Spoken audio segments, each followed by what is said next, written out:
it's a profound quietness when I pray and when I connect with God. I've never had that up until I embraced Islam.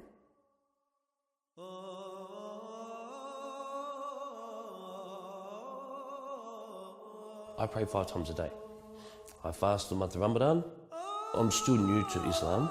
I'm working for my religion. It's my belief if I do these things, I'll go to paradise. I'll end up in heaven. I'm a proud Aboriginal Anglo-Australian Muslim woman. I'm Australian.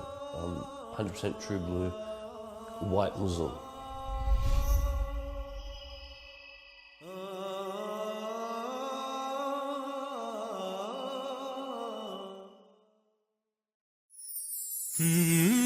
I've always been interested in religion since I'm a kid and spirituality in general. My mother always tried to feed my soul with advice to seek for good spiritual content. And in France, Catholicism was kind of dying and not so many people believed in it. So I decided to look at Buddhism, for example, at the age of 15 years old. I started to meditate with some friends. I started to go to conference of the Dalai Lama. I really liked this religion because he was talking about peace, practical things to do, such as meditation. Then I traveled around the world, and I was blessed to discover different type of religions, different type of culture. But something deep inside in my mind was like, I'm not yet upon the truth. And sometimes when I go to bed, I was thinking, it's not yet there, you know? So I keep on searching. In 2009, I decided to walk 1,000 kilometers on the Way of James, called Santiago de Compostela. It's a Christian pilgrim, and I was hoping to find God in this process. But I was a bit annoyed by some Christians who keep on telling me, this is the truth, you have to do this and that. And for me, God was the God of all religions. That was my concept, I used to tell them, God is too big for one religion only. One day I was waiting for our next flight to the Philippines in Abu Dhabi for 6 hours, and I decided, you know what, I'm not going to stay in the airport, let's find out what is in this city. And I knew nothing about it, and the only place that I found interesting to visit was the White Masjid, the beautiful masjid. And on my way to the masjid, I was listening to something on the radio that really called my attention, to the point that I said to the taxi driver, this is really touching my heart.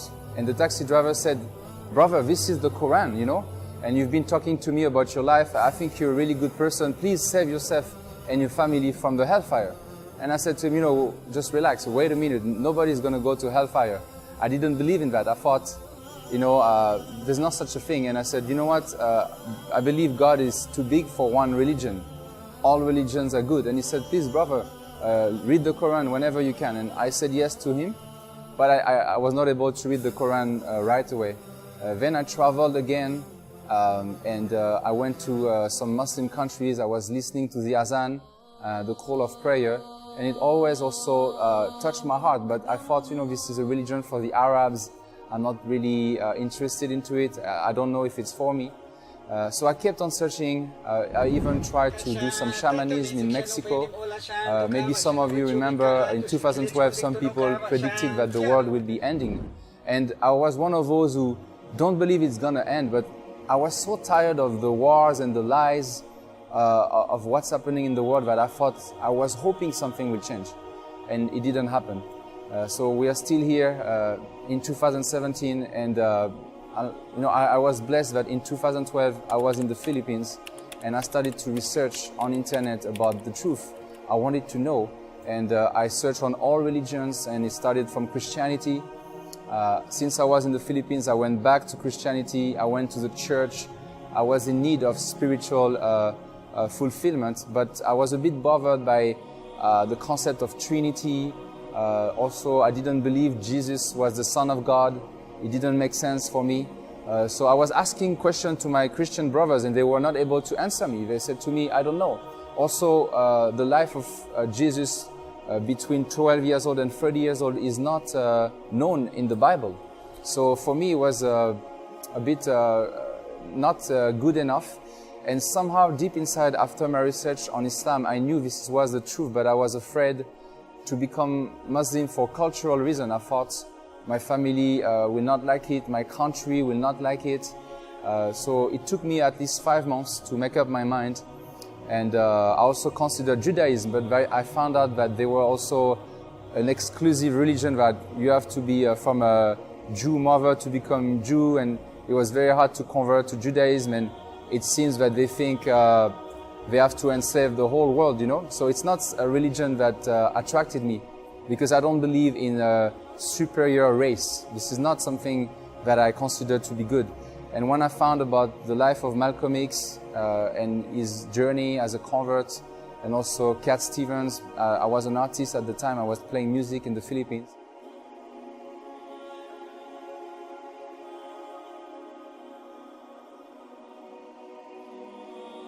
All these conversion stories reaffirm that Islam is the truth, for a simple reason that there is only one God worthy of worship, and Muhammad Rasulullah is the last prophet of mankind, and we have thousands of proof that he is the last prophet. So once I got sure about this in 2012, right after Ramadan, I decided to take my Shahada and I became Muslim. And that was the most beautiful day of my life. I will never forget. And this is something that I hope the whole world start to realize. You know, this is it cannot be one truth. You know, it cannot be two truths. So Islam is the truth, and this is an invitation for everybody that is watching, this film.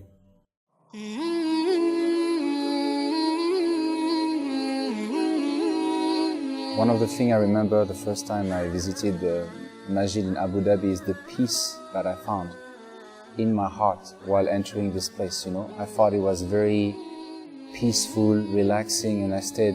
And down the line I realized all the bounties of Islam, such as the way of life.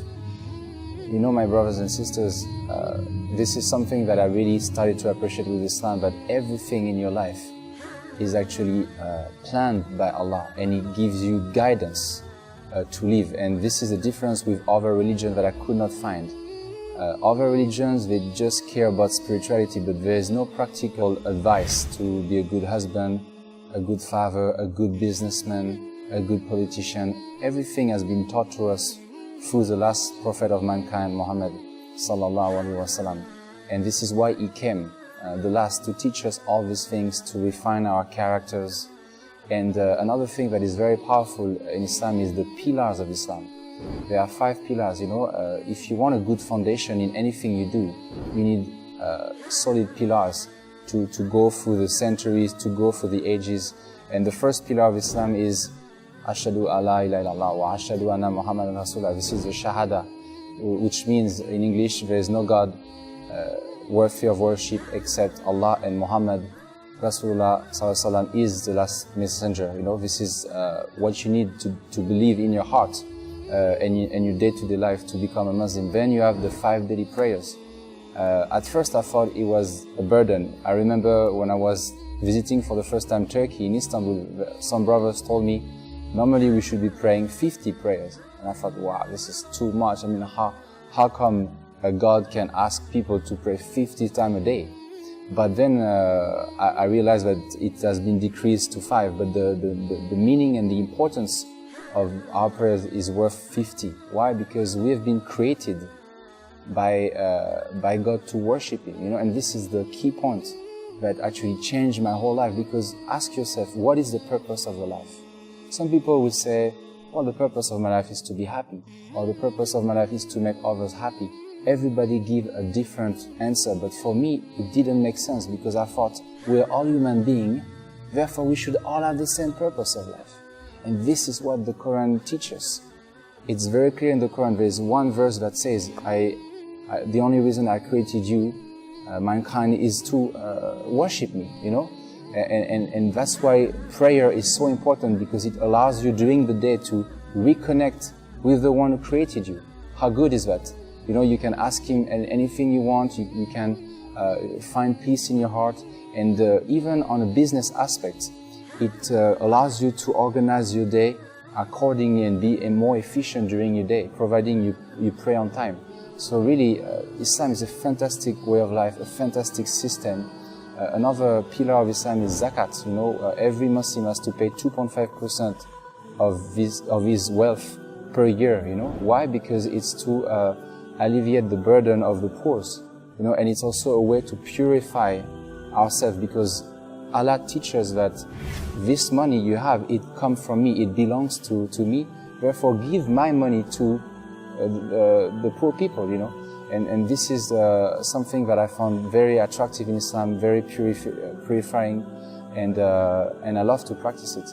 Another thing that I enjoy, and we are coming soon to this, is Ramadan, which is the fourth pillar of Islam. Ramadan is the fasting not only of not eating and not... a lot of people think fasting is just not eating and not drinking during the day. It's more than that. We should fast with all our organs, which means not saying bad things about others, not listening to bad things, not looking at bad things. It's a complete month where we are fully and really consciously worshipping Allah the right way, you know. And it gives us also the opportunity to feel the pain of the poor, which now, recently I heard 25,000 people are dying of hunger every day. A lot of people say, yeah, oh, too bad for them, we feel bad for them, but when you yourself deprive yourself from food from morning to night, you really know what it feels to be hungry, and this is giving us more compassion to help the poor, and the Muslim is doing a lot all over the world. We don't talk about that enough, but we are feeding millions of people every year during Ramadan, and it's something beautiful, and it's also a way to unite the whole Muslim community together for 1 month, you know. So there are hundreds of things I could say about Ramadan. And finally, the fifth pillar, which I enjoyed in 2013, is Hajj. Hajj is the biggest pilgrim in the world. You know, every man deep inside his heart feel the urge to do a pilgrim, to the point that there are other religions that it's not in the book, but they still do pilgrims, such as Santiago de Compostela in Spain. And because it's something that all human being wants, is to go back to his creator, and this is what we do every year. Hajj is compulsory for every Muslim that can afford it, and it's a great spiritual moment where we can be with the rich, with the poor. It doesn't matter, we are all equal. And Hajj is also a preparation for us for the next life. We are all dressed actually in the clothes that we will be wearing during our time in the grave, which is white, you know, very pure, very simple, and it doesn't matter if you're rich or poor, because at the end of the day, what matters to Allah is what you have in your heart. And this is what I love about Islam, is a constant purification process to your heart, because what matters to Allah is your heart. It's not if you're good looking, or because He already created good looking, or even in a different way. This is not what matters to Allah, but your heart is something that you can work by yourself, by connecting to God. So, my brothers and sisters, just find out more, and inshallah you will be guided.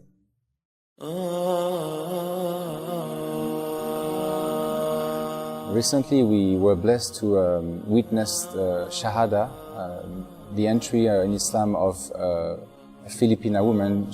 She's 35 years old, such as myself, and it was just a couple of days, and she took a Shahada in our house. And before we invite her to Islam, we wanted to share with her the 6 pillars of faith in Islam. So of course you have to believe first in God. Makes sense. You have to believe in God. You have to believe in all His attributes. You have to believe He has not been created, and He doesn't have any son. You know, is everything, right? So He doesn't have a father. He doesn't have a son. God is God, and God cannot be a human being. So all this has to be well understood, and then you have to also believe in the angels. God created angels before us, and angels worship God, and they do everything God wants. They are never disobedient. So you have to believe in angels, and you also have to know that Shaitan is not a fallen angel. Shaitan is another type of creature that is called the jinns, made of fire. But this is not part of the 6 pillars of faith, but a lot of Christians think that Shaitan was an angel, which is not true. And it's actually in the Quran for the people to see. Thirdly, you have to believe in the prophets of God.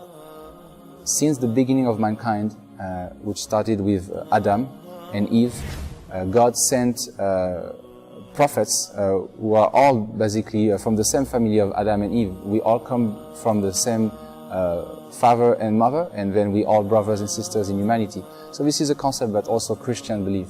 And as a former Christian, what I loved about Islam is actually all the prophets that I knew, such as Jesus, Moses, Jacob, Joseph, all the prophets, Abraham, all the prophets are the same prophets in Islam. The only difference is we acknowledge that the last prophet is Prophet Muhammad. And actually Jesus acknowledged to his disciples that there will be another prophet that will come after him. So that was very easy for me to believe. And also we believe that Maryam is the mother of Jesus, one of the prophets of God. So the reason for the prophets to come is to say basically the same message. There's only one God worthy of worship, and this is Allah. Because through history of mankind, men have a tendency to worship something else, which is the biggest sin in Islam. You cannot do that, because how about if you tell your mother, actually I have 2 mothers? Will she like it? No, of course she will not like it, because she's the only one to make you. Same, Allah subhanahu wa ta'ala is the only one to make you as well. Therefore, it's normal that you worship Him only. This is the least you can do, actually. So the 4th pillar of faith is the book of God that was sent to some of our prophets, such as Moses. The 10 commandments are very famous around the world, and also the gospel that was sent to Jesus. But those books were lost, in transition, as we say. It got lost, and some people rewrote certain things, but it came from man. It was man-made. But the Quran is the last book, the last revelation untouched by men, which means all the words get maintained, from the Arabic version up until this century, it cannot be changed. That's why this is one of the miracles of Islam. The miracle of the Quran is that people from all over the world, Chinese, French, Japanese, Africans, are learning and memorizing the Quran, which is 600 pages by heart. And this is a miracle. This is truly a miracle that you're a Chinese person and you can recite 600 pages of Arabic. You can try to do that in your own language, and good luck with that. And if you manage to memorize the Bible in English, just call me, I give you $1,000. Good luck. But really, it's what really convinced me about Islam, that the Quran is a miracle, and people who deny that are kind of lying to themselves, honestly. The 5th point is, this is where the sister from the Philippines, she had a doubt about the day of judgment. Because in the Christian concept, as long as you believe that, as long as you believe in Jesus, you will go to paradise, right? But brothers and sisters, is it really realistic that just to believe in Jesus will take you to paradise? God is a fair God as well, and He will have to judge every one of us.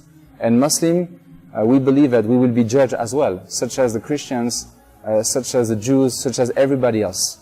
But the difference is we already qualified to the university of God, which is Islam. So we're all going to be in front of the same test. But if you don't enter the right university to qualify, how can you pass the test? And which book to study to pass the test of this life is the Quran, because this is the last message of God to mankind. And this is where she had a bit of doubt about the Day of Judgment. But I think it's clear that God is a loving God, but He's also a God that needs to be feared, because He's a fair God, and therefore He will have to judge us and give us a reward, which is paradise, or give us a punishment, which is hellfire. And lastly, the last pillar is the pillar of there's no coincidence in Islam. We call it qadr. Qadr is destiny. Everything that is happening, even this film that I'm doing right now, was planned even before my birth. It's something that Allah already planned, And everything that happens in our life is because of the will of God. So this is basically the last pillar of faith. And you, as a Muslim, you need to believe in those 6 pillars of faith, to really be called a Muslim. I've always been passionate about history.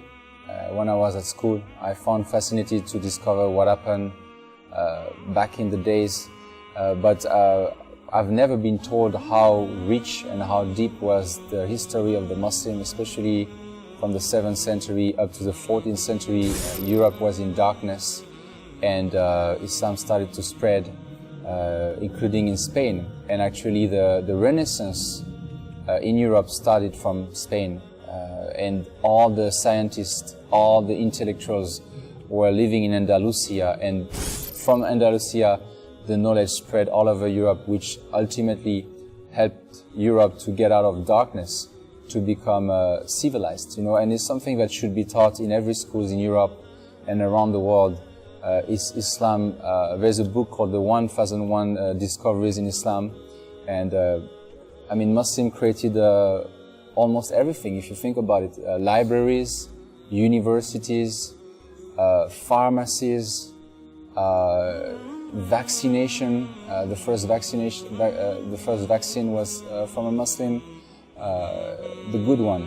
And there are a lot of discoveries, such as photography, and if you go deep in history, you will find out by yourself. And I really invite you to do so, because one of the things that Islam asks us to do, and this is the first word that the Prophet Muhammad, peace be upon him, received from God through the angel Gabriel, is Iqra, which means read. So Islam is not a religion for ignorance, it's a religion that actually liberates you by telling you the truth and by telling you to study first about God, and then every sciences are welcome in Islam. There's not a contradiction between science and Islam, because God knows everything that is being discovered by men are actually because of the will of God, and scientists tend to forget about this. And there are many verses in the Quran that was revealed to the Prophet, peace be upon him, in the 7th century, that could have not been known by a man in the 7th century, if not by Allah, who told him everything that happens, for example, in the womb of a pregnant woman. It has been discovered a few decades ago through through the scientists, and actually a lot of scientists, atheists, are becoming Muslim. Those who are sincere realize that this book cannot come from a man in the 7th century in the desert. It can only come from God. And that's why Islam is spreading so fast, and even billions of dollars are invested every year to lie about Islam. It cannot be stopped. And this is a bad news for the people who are working on that, because you should change your work, because this is useless to do it, because you cannot stop the truth, because this is the will of God. And it's amazing to see that with all this propaganda against Islam through the Western media, people like me from France and all over the world are embracing Islam every day by hundreds, if not thousands. God knows the exact number. So this is just for some people who are working on that, to just do something else. It will be more profitable. You can go surfing. That's what I used to do back in the days. So this is better for you than to try to fight Islam, because you cannot win. It's impossible. Because Islam is the peace. Islam is the truth for mankind. Okay, so this is a very important point. And another word that we keep on hearing in the media is the Sharia. The Sharia is the system of God. So if you don't want this, fine, you will have to take the system of man, which is causing you to be enslaved. Why the Western media is always criticizing the Sharia? Because they are controlling people, and they don't want the people to free themselves and finally become people who worship God the right way, and follow the command of God. So you have two choices. Or you follow God, or you follow another man who will tell you what to do for his own interest. Life is very simple, my brothers and sisters. I made that choice 5 years ago, that I'd only want to follow what God's telling me to do. Enough, because other men don't know what is good for me. Why? Because they didn't create me. They can be wise people, they can be very experienced, they will never know what is good. That's why you see laws keep on changing, you know, and laws keep on contradicting themselves, you know, but the laws of God is still valid. You know, for example, divorce is in the Quran, you know, still in Philippines, for example, in the 21st century, Christian women cannot divorce. You know, they have a very hard time to divorce. It's very taboo. You know, Islam liberating women 14 centuries ago, and the Western media is lying about Muslim women being oppressed, which is the contrary. You know, Muslim women have more rights than any woman in the world. You know, and you have to study for, and why? How do you expect that hundreds, if not thousands, of Western women from UK, from France, from USA, from Australia are becoming Muslim every year without marrying to a Muslim husband? How do you explain that? If it was a religion of oppression, how do you explain that so many women from the Western world are becoming Muslim? What do they find in that religion? Because they finally realize they got tricked and they got used. You know, the body is exposed and all these things. They realize they are tired of this system of men. So that's why 70% of the converts are women. And this cannot be stopped as well. I'm sorry for the ones who are trying. I'm very sorry to inform you that this is going to keep on going, and because you cannot stop the truth.